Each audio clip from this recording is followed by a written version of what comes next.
भगवान अवतार नहीं लेते हैं, वो सिर्फ प्रकट हो सकते हैं किसी के शरीर में, लेकिन अवतार की बात यहाँ पे सही नहीं है। तो नमस्ते, मैं पवन यादव झज्जर हरियाणा से, रामपुरा गांव से। तो इसी के बारे में जानेंगे, क्या भगवान अवतार ले सकते हैं, क्या ऐसा संभव है। देखिए, भगवान को अवतार की ज़रूरत नहीं पड़ती है। अब इस बात को ऐसे समझें कि शरीर तो दुनिया में बहुत से हैं, बहुत से आदमी हैं, बहुत से साधु हैं, संत हैं। वो किसी भी शुद्ध शरीर में प्रकट तो हो सकते हैं। प्रकट का मतलब उजागर हो जाना। अब ये सूरज है, ये हमेशा से ही है इस दुनिया में, ये अवतार नहीं लेता है, ये उदय नहीं होता है, ये उजागर हो सकता है। ऐसा कह सकते हैं कि सूरज उजागर हो गया, इसने जन्म ले लिया सूरज ने, तो ऐसा कहना गलत बात हो जाएगी। जो अवतार लेते हैं वो देवी देवता हो सकते हैं, जिनके अंदर कुछ शक्तियां हो सकती हैं।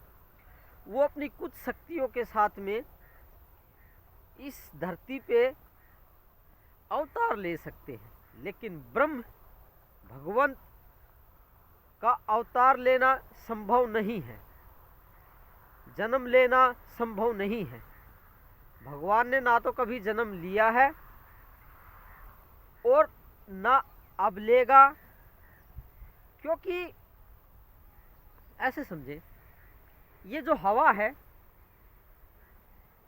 ये हवा आपके अंदर जा कर के काम तो कर सकती है, शरीर को चला सकती है, खाना पचा सकती है, शांति पैदा कर सकती है, जो इसके काम है ये वो कर सकती है।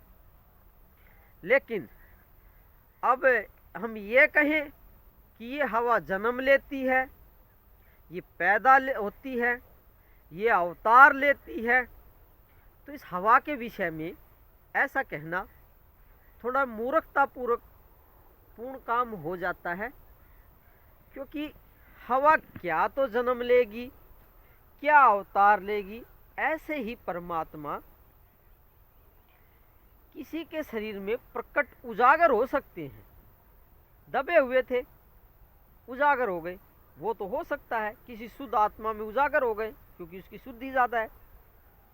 लेकिन भगवान आए और किसी के गर्भ में प्रवेश किया और जन्म लिया, अवतार लिया, ये मूर्खतापूर्ण है। ब्राह्मणों ने, हमारे शास्त्रों ने,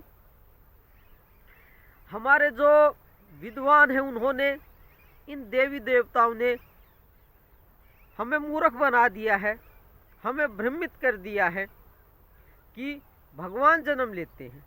जन्म तो वे देवी देवता खुद ही लेते हैं। नाम रख देते हैं भगवान का, ब्रह्म का, कि ब्रह्म ने जन्म ले लिया, हम ब्रह्म हैं, हम भगवान हैं। देखिए, भगवान तो शुद्ध आत्माओं में प्रकट होते हैं, संत महात्माओं में प्रकट होते हैं। भगवान अवतार नहीं लेते। भगवान तो सर्वत्र व्याप्त सत्ता है। वो आपके या किसी के गर्भ में प्रवेश कर जाते हैं तो वो सर्वत्र कैसे रह जाएगी। सर्वत्र का मतलब हर जगह। वो सत्ता, वो भगवान हर जगह कैसे रह जाएंगे, क्योंकि तो वो तो गर्भ में चले गए। तो ये कुदरती चीज़ों का जन्म लेना, ये जैसे हवा का मैंने उदाहरण दे के बताया, और भी बहुत से तत्व हो सकते हैं, पदार्थ हो सकते हैं कुदरत में जो सर्वत्र व्याप्त हैं, हर जगह व्याप्त हैं। उनका जन्म लेना, गर्भ धारण करना, या ये सभी बचकाना सी और मूर्खता सी बातें हो जाती हैं। ये शब्द मैं गलत यूज़ कर रहा हूँ वैसे, मूर्खता वाला, लेकिन आपको ये बात अच्छे से समझ में आ जाए इसलिए ये बात मूर्ख शब्द का यूज़ करना थोड़ा ज़रूरी हो गया था। वैसे कोई ज़्यादा ज़रूरी नहीं है, तो मेरा मकसद तो आपको समझाना है।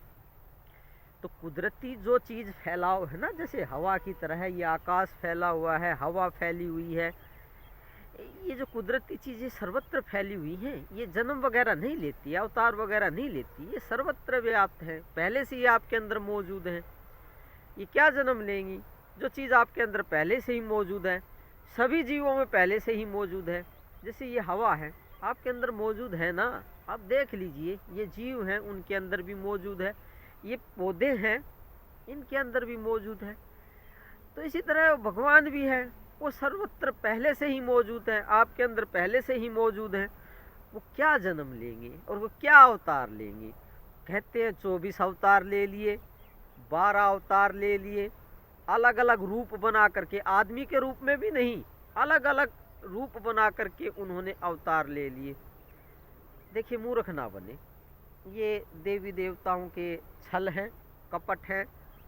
आपको उस ब्रह्म पद की प्राप्ति ना हो, उस भगवत्ता की प्राप्ति ना हो, इसलिए आपके साथ वो छल कपट खेल रहे हैं और आप बन रहे हैं मूर्ख और हम बन रहे हैं मूर्ख। अपने आप को ही बोल देता हूँ, आपको ज़्यादा बुरा ना लगे। तो देखिए, ये जो भगत हैं, ये टीका लगाते हैं, जिन्होंने मंदिर बना लिए हैं और जिन्होंने ये देवी देवता हैं उनकी पूजा करते हैं,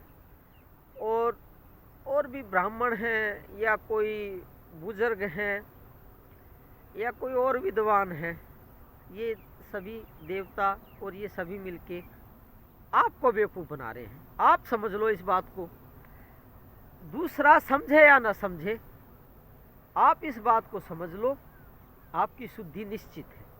तो दिमाग से इस बोझ को उतारे कि किसी ने अवतार ले लिया है, हमें उसकी पूजा करनी है, वो भगवान थे जिन्होंने अवतार लिया था, ऐसा समझ करके हम सुबह सुबह मंदिरों में घूमते रहते हैं, दूध चढ़ाते रहते हैं, पानी चढ़ाते रहते हैं, फल चढ़ाते रहते हैं। ऐसा ना करके किसी गरीब आदमी को दीजिए फल, दूध वगैरह, पानी, खाना।